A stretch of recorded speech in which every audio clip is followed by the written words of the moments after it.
Sir, இப்பதான் உங்க வரலாறு எடுத்து பார்த்தேன். நீ பெரிய வில்லன்னு கேள்விப்பட்ட.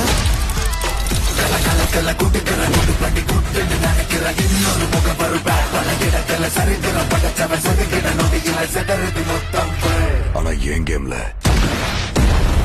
நான் தாண்டா உனக்கு வில்லன்.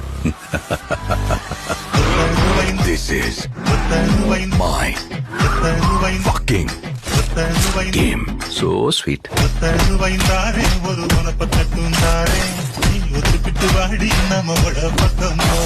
எங்க அப்பாவை கார்ல இருந்து நடு ரோட்ல தள்ளி விட்டதே அவர்தான். தம் எனக்காக விட்டேன், சரக்கு என் வைஃப்காக விட்டேன், வயலன்ஸ் என் பையனுக்காக விட்டேன். ஆனா என் பையனுக்கு ஒண்ணுனா விட்டரை தொட்டுதானே ஆகணும்.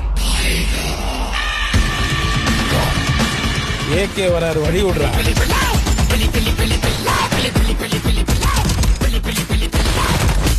10 கிலோ கறி வேணும் பாய். இருங்க பாய். சார், உங்க கார்டு மேல ஒரு 16 நம்பர் இருக்கும். அந்த 16 நம்பர் கொஞ்சம் சொல்றீங்களா சார்? அவன் பயத்துக்கே பயம் காட்டுறவன். கை இருக்கும், கால் இருக்கும், மூக்கு இருக்கும், மொழி இருக்கும். ஆனா உயிர்